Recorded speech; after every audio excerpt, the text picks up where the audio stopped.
Abra a tua Bíblia, por favor, em Deuteronômio, capítulo de número 7. Eu quero ler com vocês a partir do versículo 1.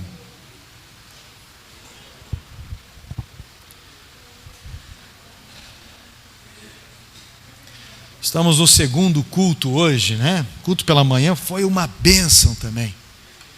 Os jovens chegaram do retiro, alguns estão no culto. Louvado seja Deus por isso também. Que maravilha, pegaram um sol de trincar o coco, né? Ainda bem que tinha também piscina, tem os momentos de lazer lá, não é verdade? Deuteronômio capítulo 7, versículo 1 em diante, diz assim a minha tradução: quando o Senhor, seu Deus, os levar para a terra que vocês vão possuir, e tiver expulsado muitas nações de diante de vocês, os heteus, os gigazeus, os amorreus, os cananeus, os ferezeus ou pirizeus, os heveus e os jebuseus, 7 nações mais numerosas e mais poderosas do que vocês. E quando o Senhor seu Deus as estiver entregue nas mãos de vocês, para que as ataquem, vocês devem destruí-las totalmente. Não façam alianças com essas nações, nem tenham piedade delas. Não casem com pessoas dessas nações, não deem as suas filhas aos filhos dessa gente, nem tomem as filhas deles para os filhos de vocês, pois elas levariam os filhos de vocês a se desviarem de mim, para servirem outros deuses. Assim a ira do Senhor se acenderia contra vocês, e depressa ele os destruiria. Mas o que vocês devem fazer é derrubar os altares dessas nações, quebrar as suas colunas sagradas, cortar os postes da deusa Azerá e queimar as suas imagens de escultura.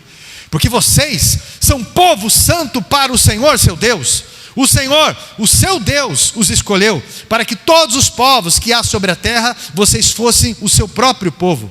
O Senhor os amou e os escolheu, não porque vocês eram mais numerosos do que outros povos, pois vocês eram o menor de todos os povos, mas porque o Senhor os amava, e para cumprir o juramento que tinha feito aos pais de vocês, o Senhor os tirou com mão poderosa e os resgatou da casa de servidão, do poder de Faraó, rei do Egito. Amém?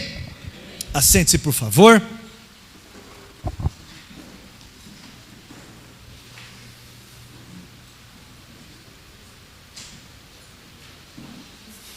Muitas pessoas estão extremamente iludidas na vida e dizem que o Brasil é o país do carnaval. Na verdade, o Brasil é um dos países que tem uma das maiores possibilidades em todas as áreas no mundo, porque desde a natureza, desde economia, desde população caridosa, uma série de coisas, tem uma probabilidade enorme de avanço.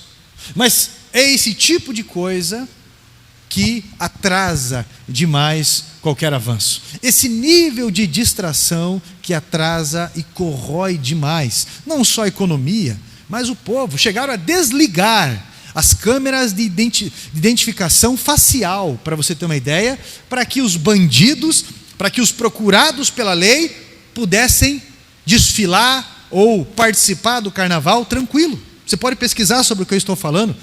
Em alguns lugares eles fizeram isso, para você ver o tamanho do descaso e para você perceber o nível que é o carnaval. Então, carnaval, meu irmão, não é para cristão, não tenho dúvida sobre isso, não é para cristão. Aí você vê cristãos desorientados que estão lá numa marcha de zumbi. Você vê outro cristão desorientado que, não, nós vamos, até tão de boa vontade, quero ser um cristão revolucionário, eu quero fazer ali um bloco evangélico e coisa e tal. Meu irmão, não caia nessa, não faça isso. Algumas coisas têm aparência, preste atenção, algumas coisas têm aparência de aliança, mas na verdade é laço. É laço. Quando Deus quis abençoar o povo de Israel, ele falou de uma terra que já era de Israel, Israel havia perdido. Abraão havia já enterrado a sua esposa ali, Deus havia prometido, ele já estava ali, já tinha comprado ali. Por algum motivo, o povo de Israel saiu dali. Mas Deus estava devolvendo para eles um lugar que manava leite e mel, um lugar próspero, um lugar abençoado. Porém, havia condições para que esse povo herdasse tudo isso. Condições para que eles não fizessem da bênção maldição. Por exemplo, ter um automóvel é bênção ou é maldição? Ter um automóvel é bênção. Agora, se eu pegar um automóvel e colocar a chave nas mãos de uma criança de 9 anos e falar para essa criança: olha, vá até o norte do Paraná pegar uma encomenda para mim, isso é bênção ou é maldição? Por quê? A bênção pode se tornar maldição, por quê? Porque existe a condição para que ela seja bênção. Não é verdade?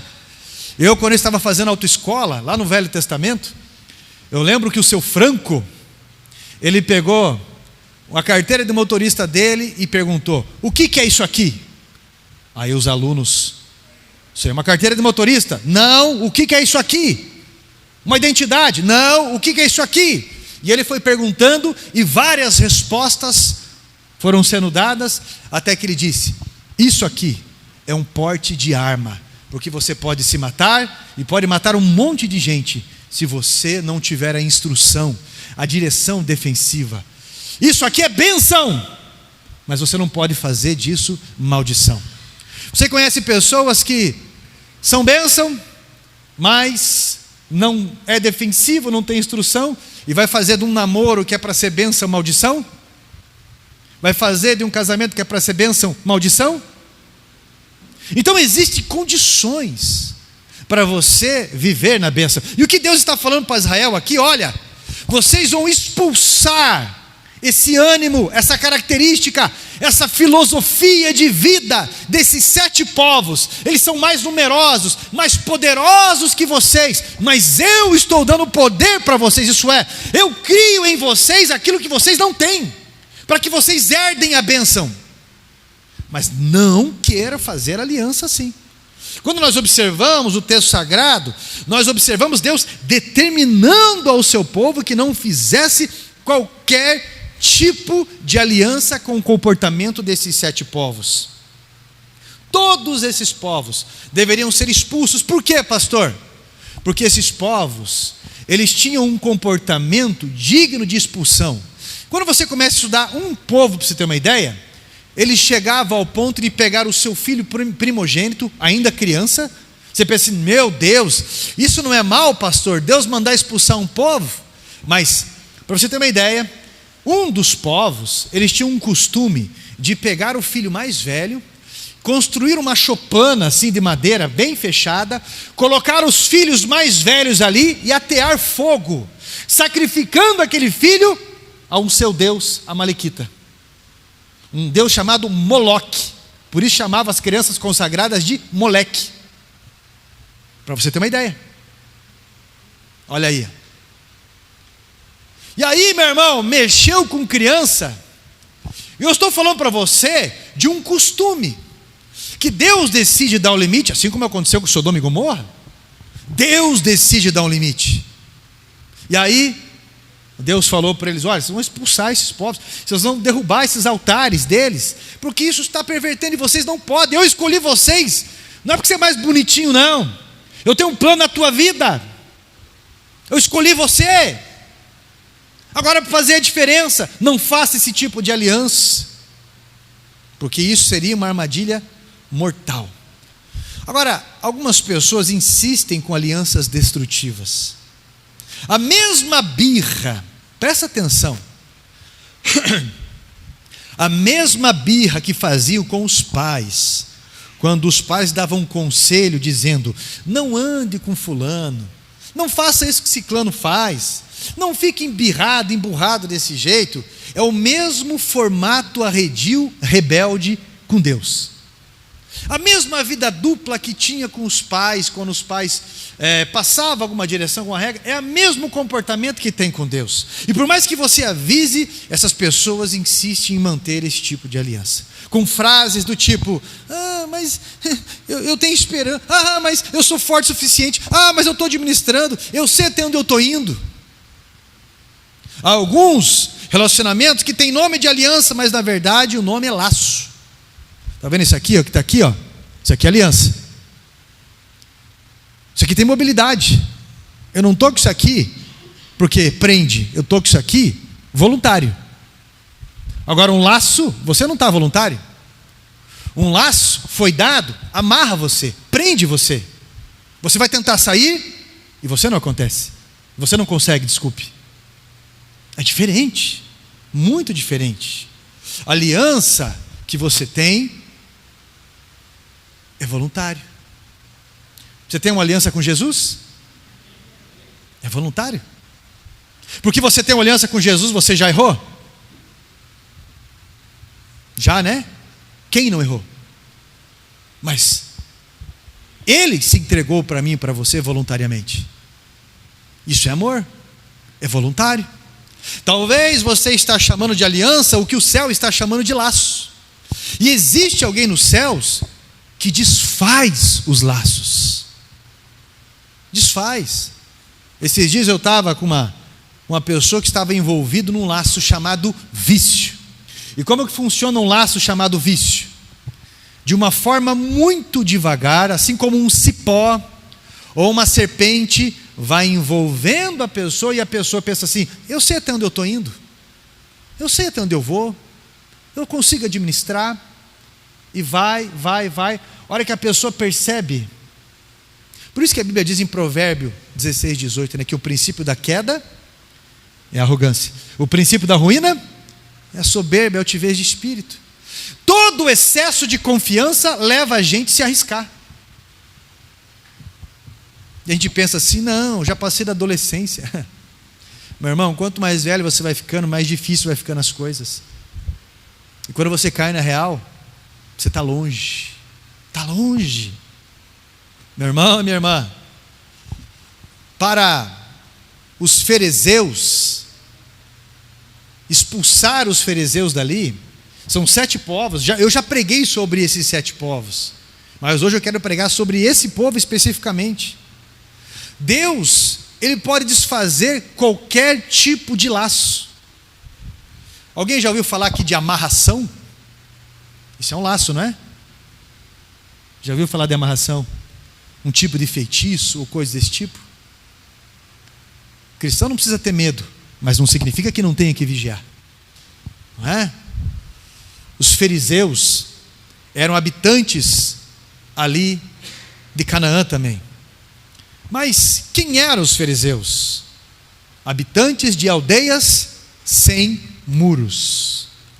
Viviam sem proteção. Eles formavam aldeias, mas eles não tinham muros. E isso para eles poderia parecer liberdade. Presta bem atenção no que eu estou falando. Eles construíam aldeias, mas eles não tinham muros ao redor dessas aldeias. E isso para eles poderia parecer liberdade. E você pode pensar assim: pastor, mas lá nos Estados Unidos tem casas que não tem muros. É um gramadão e já tem a casa. Mas isso só é permitido quando há um sistema de defesa muito apurado. Tem um irmão aqui da igreja que estava no culto de manhã, o irmão Cristiano. Ele morou 19 anos nos Estados Unidos, Massachusetts. Não me peço falar esse nome de novo. E ele disse assim: pastor, lá não tem lombada, só dentro dos condomínios. E ele disse assim: pastor, você está andando no limite de velocidade, você ultrapassou o limite de velocidade, não me pergunte como, vai aparecer uma viatura, vai multar você, vai questionar você, porque o sistema de segurança americano é incrível. Fora que o porte de arma é liberado lá e que a lei funciona. Isso é importante. Então, meu irmão, para você dizer que não tem muros para se proteger, tem outras condições que tipificam isso, mas eles não estão vulneráveis. Para os fariseus, não era fácil manter esse sistema de liberdade diante de tamanha vulnerabilidade. Então, não havia um pré-sinal. Então, o primeiro ponto que eu quero destacar aqui, comentar com vocês, sobre os fariseus e sobre o que eu estou falando, sobre a questão de laço e aliança. A primeira coisa, a tendência dos fariseus, o seu ânimo, o seu recado, a sua filosofia de vida é: você não precisa de muro. Era isso que eles diziam. Mas eu quero te alertar que todos nós precisamos de muros limitadores. Todos nós. Algumas pessoas estão celebrando a falsa liberdade, dizendo que não tem muro. A falsa liberdade de não pertencer a um rebanho. A falsa liberdade a pseudo-liberdade de não ser pastoreado. Celebrando a falsa liberdade de não precisar cumprir um horário, de não precisar dar testemunho, a falsa liberdade de não congregar, fazer o que quer. Hoje eu quero ser homem, amanhã eu não quero ser homem mais. Hoje eu quero ser uma criança, amanhã eu quero ser uma pessoa de idade. E acham que isso é liberdade. Isso não é liberdade. Isso não é liberdade. Isso é laço, porque o resultado é falho. Olha, os que têm acima de 35 anos aqui vão lembrar do que eu vou falar. Você lembra dos comerciais de cigarro que tinha antigamente na televisão? Como é que era? Aparecia aquele free, significa liberdade. Eram jovens urbanos reunidos, davam risadinha, e era sempre de madrugada, porque eles eram, entre aspas, livres. Aí tinha outra marca que era Hollywood, sempre numa praia com jet ski, tocando um rock, uma vida de adrenalina e tipificando liberdade. E daí aquele jet ski, aquele barco, aquela lancha, e daqui a pouco alguém acendia um daquele de lá. Daí tinha o Marlboro, era um cowboy, um cowboy numa floresta, que lá pelas tantas aquela música ele acendiam ali, e aquilo tipificava liberdade na selva. E daí tinha um outro que era nas ilhas gregas, tem uma ilha grega que se chama Derbe, e ele estava lá naquela ilha, aquele lugar paradisíaco, e acendiam daquele lá. Tudo isso no subconsciente trabalhava a ideia de que havia liberdade. Mas essas pessoas, o próprio rapaz propaganda no Marlboro morreu de câncer no pulmão por conta do cigarro. Pessoas que acordam de madrugada por conta do vício. E o vício tem os 3 animais, né? O do macaco, que é só alegria no início. Depois o do leão, que a pessoa começa a entrar num mundo mais pesado. E por último, o do porco, quando já acabou a saúde, já acabou o dinheiro, já acabou. O animal que não consegue levantar o pescoço, dorme urinado, só come resto. Uma coisa totalmente envolvente. Isso é, aí você percebe que isso não é abençoador, isso sempre foi nocivo. Cadê aquela liberdade? Olha quanto dinheiro que você gastou. Estão passando a ideia de que o fato de você congregar, pertencer a uma igreja, de que o fato de você confessar a tua fé, você é retrógrado, você é atrasado, você é quadrado, você não vive a vida direito, você pode morrer amanhã, e aí? Você não na minha época falava isso, né? Você não experimentou o barato. Acho que é mais antigo que a minha época, né? Isso aí, experimentou o barato. Mas o que a gente que pensa e sabe disso, somos cientes dos resultados. Chegaram para mim uma vez e falaram bem assim: você é daquela igreja que não pode nada? Eu falei, não pode o quê? Vocês não fumam, vocês não bebem, vocês não vão para casa de aluguel, vocês não vão para casa de aluguel, você entende o que eu estou falando. Vocês não vão para isso, não vão para... Vocês não podem nada, cara. Eu falei, peraí, daquela igreja que não pode nada. Eu vou falar uma coisa para você, como é bom você dormir a noite inteira sem precisar acordar por causa de um vício. Como é bom você ficar a noite inteira acordada, se precisar, conversando com pessoas, sem precisar lograr a tua mente com álcool, ou seja, com o que for. Como é bom você não gastar fortunas nisso. Como é bom você ter um relacionamento assim assado e não ficar preocupado. Como é bom. Isso não é proibição, isso não é escravidão, isso é consciência. Nós não fazemos porque, não pode. Nós não fazemos porque nós temos consciência. Aonde vai dar isso? Aonde vai dar isso? Então, meu irmão, os fariseus, eles eram vulneráveis. Eles achavam que tinham liberdade, mas na verdade eles estavam desprotegidos. totalmente vulneráveis e desprotegidos. Onde que você acha que é mais seguro? Aqui na igreja hoje, escutando a palavra de Deus, ou lá no Largo da Ordem hoje? Ou lá próximo ao Sambódromo no Rio de Janeiro? Aonde que você acha, meu irmão? A bênção também é geográfica. Isso é uma coisa lógica. Você e eu estamos murados. Entenda o que eu vou falar, uma questão de consciência, porque o mesmo muro que me limita é o muro que me protege. Quando eu era mais novo, morava com meu pai e com a minha mãe, eu ficava brabo às vezes, porque dava 8 horas da noite, a minha mãe e meu pai, isso que era um condomínio fechado com muros altos, o pai e a mãe falavam: entra, tem janta, come, escova o dente e vai dormir. Ah, pai, mas a mãe... Não, pai eu nem falava assim, né? Era mais com a mãe. Ah, mãe, deixa eu ficar mais um pouco. Não, ou senão você estava lá fora brincando. Estava lá fora brincando e de repente falou: não tem como eu beber água lá na tua casa, que se eu for lá em casa, minha mãe não vai deixar eu descer de novo. Mais ou menos assim. Ficava brabo. Mas o meu pai e a minha mãe sempre foram muros protetores. E se eu não honrasse, se eu não ouvisse o meu pai e a minha mãe como muros protetores, aonde eu estaria? Os limitadores, quando você está brabo ou cobicento, eles parecem que são inimigos da gente. Assim como o pastor, quando vai ter uma conversa, parece às vezes que é inimigo da gente. Quando você está obstinado com alguma coisa. Segundo ponto que eu quero destacar: eu não quero a liberdade que me exponha ao risco, à dor, às setas, exponha a minha família, a minha saúde. Isso não é liberdade, isso é laço. O capítulo 15 do Evangelho de Lucas fala de 3 tipos de pessoas que saíram dos muros. Por quê? Porque os muros, você está ali porque você quer.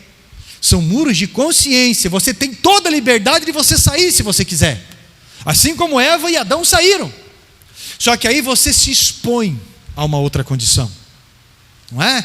Você vê um sinal vermelho, você pode ultrapassar o sinal vermelho? Pela lei? Não. Aquele sinal que te limita é o que te protege. Você pode passar uma vez, você pode passar 100 vezes e não acontecer nada. Mas você se colocou numa condição de risco. E qualquer dia pode ser o último dia. Eu preciso entender que essa limitação é a minha proteção. E no Evangelho de Lucas, no capítulo 15, fala sobre esses 3 tipos que saíram desses muros. Primeiro vai falar desse primeiro tipo de perdido, que é a ovelha perdida. Por algum motivo, essa ovelha achou uma brecha no aprisco. Por algum motivo, ou por mágoa, ou por tristeza, ou por cobiça, ou por raiva, ou por petulância, qualquer coisa, essa ovelha saiu do aprisco. E lá fora, no início, olhando aquele gramado vasto, ela ali, passeando, aquele capim verde, aquele sol maravilhoso, aquela ovelha pode ter pensado: como é que eu pude ficar tanto tempo num aprisco, devolvendo dízimo, tanto tempo no aprisco, aquele monte de gente chata às vezes, como é que eu pude ficar tanto tempo assim? E vai. Quando chega algumas horas, o tempo começa a fechar. Trovões, a chuva vem, o lobo começa a uivar. Essa ovelha, ela perdeu o muro dela protetor, perdeu a comunhão, perdeu o pastoreio. Essa ovelha está desprotegida. O que parecia liberdade, na verdade era vulnerabilidade. E o que ocorreu ali foi que aquele pastor foi atrás da ovelha, pegou a ovelha, levou para o aprisco e tratou, deixou as 99 em segurança. Essa é a ovelha. O segundo tipo, a dracma perdida. A dracma perdida, Jesus trouxe uma parábola que era uma história comparativa para 2 tribos de mulher, as aldeãs e as baduínas. E essas mulheres, elas tinham casas, que eram casas em cavernas, casas que eles escavavam e não tinha janela. Elas, quando casavam, elas recebiam um dote, que eram 10 moedas com um furo no meio, um colar com 10 moedas, que elas usavam aqui ou usavam na testa. Então a moeda, ela tinha, além de um valor comercial, um valor memorial, um valor sentimental. E a Bíblia diz que aquela mulher perdeu uma daquelas moedas. Então ela acendeu o candeeiro, ela movimentou os móveis dela, ela varreu aquela casa até ela achar a sua dracma, a sua moeda. E quando ela achou, ela festejou com as suas amigas. E aí você entende que a dracma representa um tipo de perdido que não tem consciência que está perdido. Nenhuma consciência. Está totalmente vulnerável. Não sabe o seu valor. Somos nós que damos valor para aquela moeda, porque ela não tem consciência, ela não sabe o seu valor. Por isso nós evangelizamos, por isso nós movimentamos, por isso nós buscamos o valor. E quando se encontra, Jesus disse: a grande festa no céu, os anjos e todos celebram. E aí tem um terceiro tipo de perdido. Ele estava num muro cercado com comida em abastança. Ele estava no muro cercado com um pai e uma mãe que o amava muito. Estava no muro cercado com uma vida que tinha servos. Mas existe um grande erro na nossa vida, de achar que nós seremos felizes quando nós tivermos todo o dinheiro que nós achamos que temos que ter. Olha para cá. Será que o Elon Musk tem problema? Agora nasceu o 14º filho dele. É verdade. Será que o Elon Musk tem problema? Muito problema. Será que o Bill Gates aí, que já foi um dos maiores, né, um dos homens mais ricos do mundo, ele tem problema? Como tem? Silvio Santos, que faleceu ano passado, saudoso comunicador, será que ele tinha problemas? Ele estava mais próximo da gente, assim, a nível nacional? Ah, meu irmão, muitos problemas. Muitos problemas. Aquele ator Jim Carrey, quando ele saiu de uma depressão de 2 anos e ele teve um encontro com Jesus nesse tratamento, ele disse bem assim, ele estava barbudo dando uma entrevista, ele falou: eu queria que todo mundo tivesse todo o dinheiro e toda a fama do mundo, para entenderem que isso não é a resposta. E aí ele fala de Jesus. Aí ele fala de Cristo. Pois bem, o filho pródigo pegou o dinheiro. E a Bíblia diz que ele gastou o dinheiro de uma forma dissoluta, irresponsável. E ele viu que o problema dele não era o muro limitador dele. O muro limitador protegia ele dele mesmo. O muro limitador protegia ele das suas cobiças e tudo mais. E a Bíblia, a palavra pródigo significa o que gasta herança, ou o que desperdiça herança. Quando esse jovem voltou humilde, o pai já estava o esperando, o pai o abraçou. Quando colocou o anel no dedo, o anel significa identidade, porque um escravo não tinha isso. Uma pessoa que tinha identidade usava um anel, porque quando escrevia uma carta, só ela tinha aquele selo, colocava ali a cera e a pessoa selava com a sua identidade aquela carta. Colocou também nos seus pés sandálias, porque o escravo não usava sandália. O pai libertou aquele filho, mandou matar um animal. Foram algumas situações que o pai fez ali para recuperar. Esse rapaz voltou para os muros protetores. Uma vez eu ouvi um pregador e ele contou de uma forma jactância, assim, uma interpretação pessoal, o que ele imaginava que poderia ter acontecido, falando sobre Noé. Passou-se ali, depois do dilúvio, 6 meses dentro da arca, 8 pessoas com seus afazeres. Você acha que 8 pessoas, vivendo aproximadamente um ano e pouco, dentro de uma arca, antes de baixar ali o nível da água, você acha que eles viveram 1000 maravilhas? Você acha que não teve um ponto que eles tiveram que ajustar? Não tiveram uma birrinha? Não teve ninguém que virando o olho assim, fazendo assim? Existe um casamento fácil? Existe um comportamento, pai e filhos, que é sempre uma maravilha? Tudo ok sempre? Somos robôs? Não, né? E aí esse pregador fez uma jactância aqui. O que é a jactância? Não, eu imagino, isso é a jactância. E ele falou assim: imagino eu que os filhos de Noé, de alguma forma, se envaretaram. Imagino eu, porque isso não está escrito na Bíblia. E no meio daquela encrenca toda, Noé chamou os dois. O que está acontecendo? Enquanto eu junto aqui esterco de elefante, o outro só fica cuidando de gaiola e passarinho? É muito injusto isso, e blá blá blá. Faz o seguinte, vocês dois, coloca a cabeça para fora da arca. Eu quero vocês 1 hora com a cabeça para fora da arca. Mas pai, coloca a cabeça. 1 hora depois, o pai chamou eles, né? Fecha essa janela agora aí. Me diz uma coisa, o que vocês viram lá fora? Nós vimos corpos putrificados boiando, animais putrificados boiando, cheiro horrível, coisa mais triste, não tem ninguém. É melhor lá fora ou é melhor aqui dentro? É melhor aqui dentro. Então dê um jeito, porque o humilde, ele convive em qualquer lugar. Se uma pessoa humilde está na cadeia, convive bem. Agora o arrogante nem na igreja consegue conviver, nem num casamento, em lugar nenhum. Sempre alguém é alguma coisa. Não se confunda. Eu não quero a liberdade que me expõe ao risco, à dor, às setas. Não quero esse tipo de liberdade. O final é muito triste. É muito triste.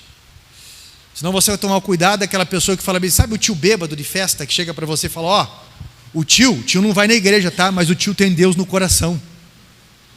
Já ouviu isso aí ou não? Como é que está a vida? Como é que está o resultado? Quem está ligado ao cabeça está ligado ao corpo. É impossível você estar ligado ao cabeça, que é Jesus, e não estar ligado ao corpo. Porque quando o cabeça, que é Jesus, ele dá o comando, o que está debaixo da cabeça obedece. Se eu cortar esse dedo aqui, ele não vai obedecer o cabeça.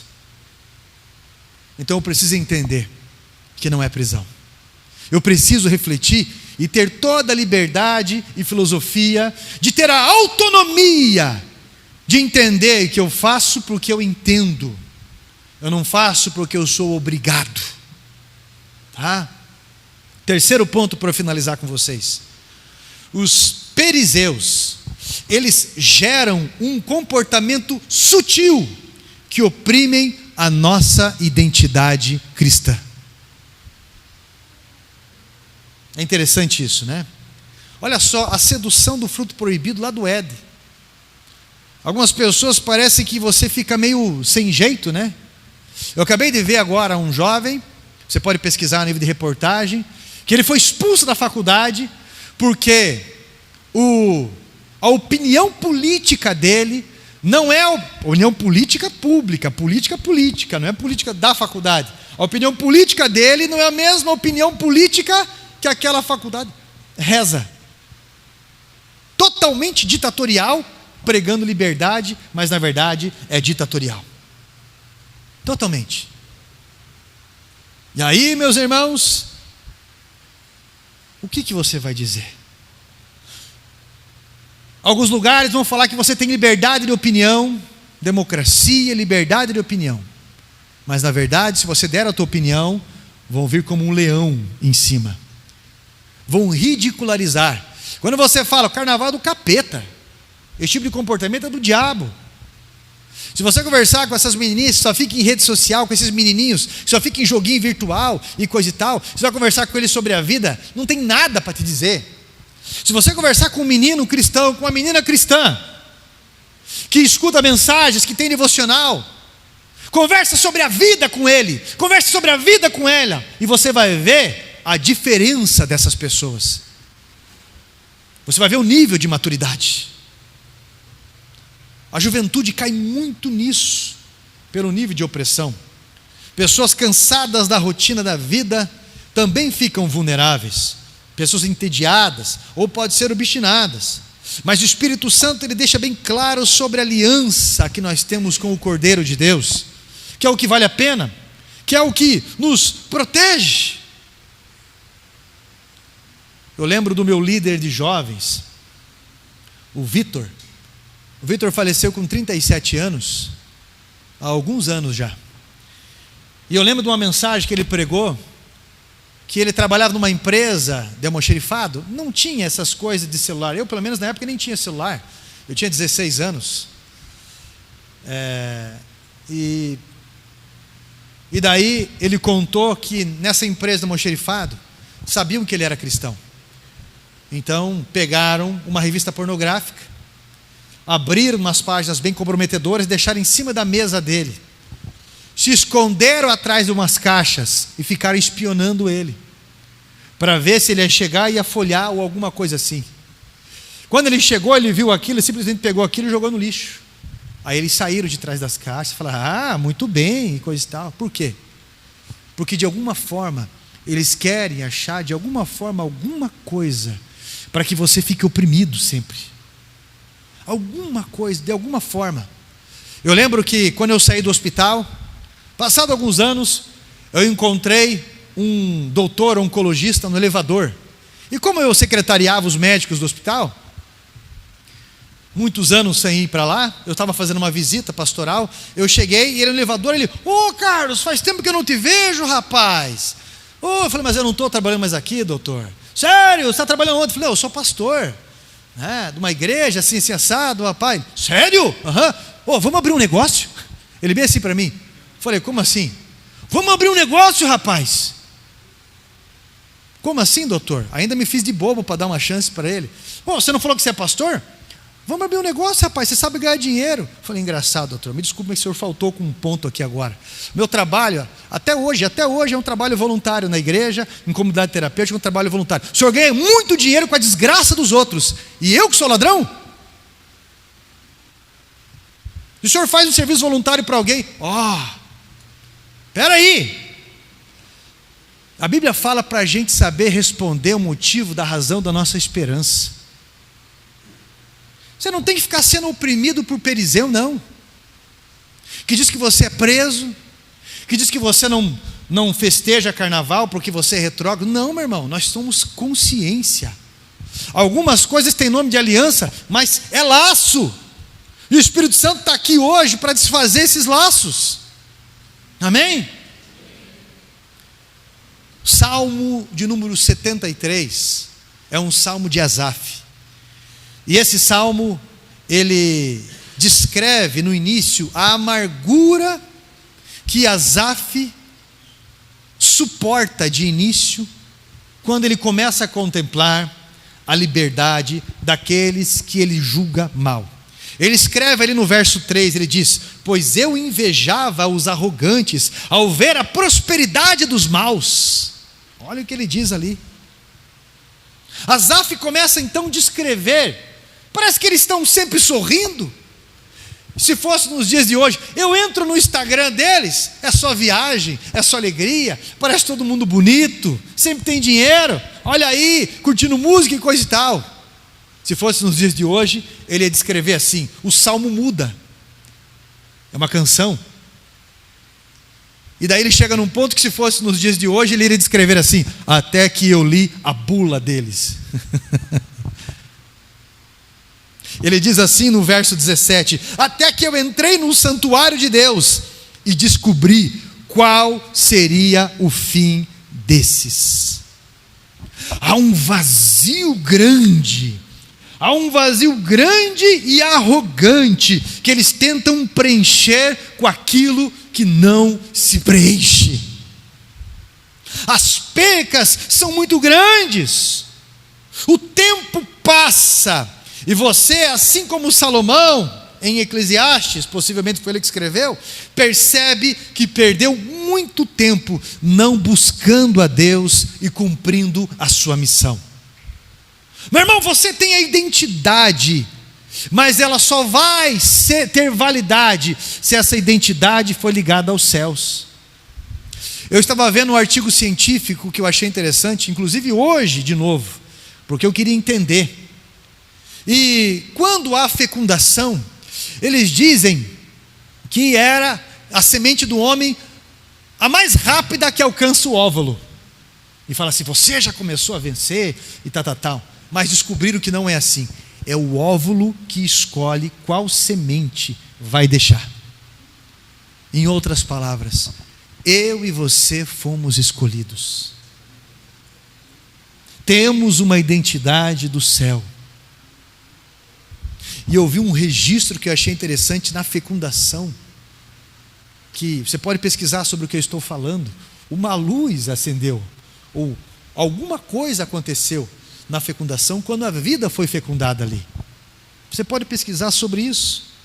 Nós temos uma identidade, mas como cristãos nós precisamos separar o que é laço e o que é aliança, porque hoje nós vamos entender que para você entender, para você estar na bênção de Deus, para você herdar as bênçãos de Deus, como Deus estava falando para eles, existem comportamentos que devem ser expulsos. Existem alianças que não são alianças, são laços, e que nós precisamos entender. E não só entender teoricamente, precisamos entender a importância dos muros limitadores, que eles não nos sufocam não, eles nos protegem. Eles nos protegem. E hoje o Senhor está chamando você para a aliança. Hoje o Senhor está chamando você, porque só Ele pode soltar os laços. Hoje o Senhor está nos chamando, meu irmão, para as bênçãos que estavam represadas. Porque eu tenho a certeza absoluta que assim como aconteceu com Israel, Deus, da mesma forma, tem essas bênçãos dispostas para mim e para você.